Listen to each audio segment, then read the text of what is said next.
साथ अतराते मुल्क में ये आवाज गूंज रही है और ये सदा लगाई जा रही है कि आजादी हिंद की लड़ाई सिर्फ हिंदुओं ने लड़ी है, लिहाजा हिंदुस्तान हिंदू राष्ट्र है।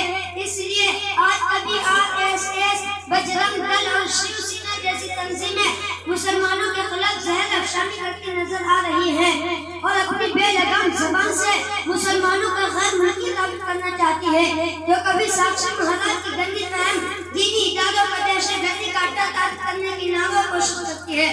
मैं पूछना चाहता हूँ हुकूमत से कि बताओ, जब हिंदुस्तान की सब जमीन पर अंग्रेज का तसल्लुत हुआ और जब हिंदुस्तान का मान का सिंदूर खींचा जा रहा था, खूबसूरत इमारतों को मिसमार किया जा रहा था, इज्जतों अबरू को पैदा करके कुचला अगौता जा रहा था, वो कौन था जो इस मुल्क की इज्जत बचाने के लिए अपना लहू बहा रहा था?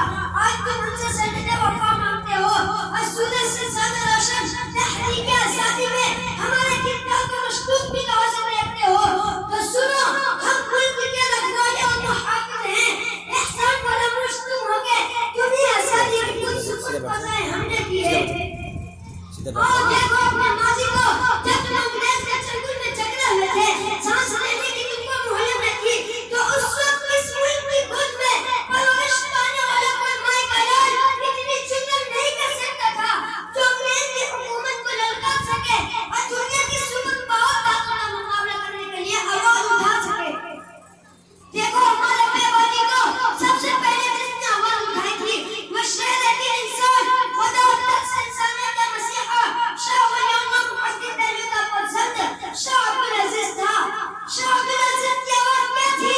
वो आवाज क्या थी कि अंग्रेज के खिलाफ जिहाद किया जाए और मुल्क हिंदुस्तान को आजाद किया जाए। शाह अब्दुल अजीज का यह पैगाम अंग्रेज के लिए खतरनाक पैगाम था, जिसने अंग्रेज को बेचैन कर दिया था। इसी आवाज के सहारे उलमाए हिंद और खास तौर पर उलमाए देवबंद अपने सर से कफन बांधकर अंग्रेज की हुकूमत को खत्म करने के लिए मैदान में निकल पड़े। फिर तारीख ने देखा कि उलमाए किराम को तोप के मुंह बांधकर गोले मार दिया जाता। रब की कसम, उलमाए किराम का गोश्त में लोथड़े हो गए और फजर आसमानी खून से रंगीन हो गई। ये भी हुआ कि उलमाए किराम के जिस्मों को तांबे से डाला गया, उलमाए किराम को गोलियों में बंद करके दरिया में डाल दिया जाता और ऊपर से गोलियों के निशाने बना जाता। उलमाए किराम को जहन्नम गांव में डाला गया और उनको भूत दिया गया। यूं कहा गया कि मौलवियों, तुम सिर्फ एक बार क्यों कहा था कि हम 1857 ईस्वी की जंग आजादी में शरीक नहीं थे, अभी छोड़ दिया जाएगा। लेकिन रब की कसम, सारे उलमा उम्मत के, लेकिन एक ने भी अंग्रेज के सामने गर्दन नहीं झुकाई। अजीजाने मिल्लत, लेकिन इस शरीयत की कुर्बानी के बाद हिंदुस्तान आजाद हुआ। अगर यूं कहो तो उलमाए किराम के खून से सब ज़मीन हिंद को धोया गया, मुबालगा नहीं होगा। कई सैयद अहमद शहीद बनेगी अपने खून का नजराना पेश करके दिखा देंगे, तो किसी मुहाल पर शाह इस्माइल शहीद अपने खून से बराबर के पहाड़ों पर रंगीन करके दिखा देंगे।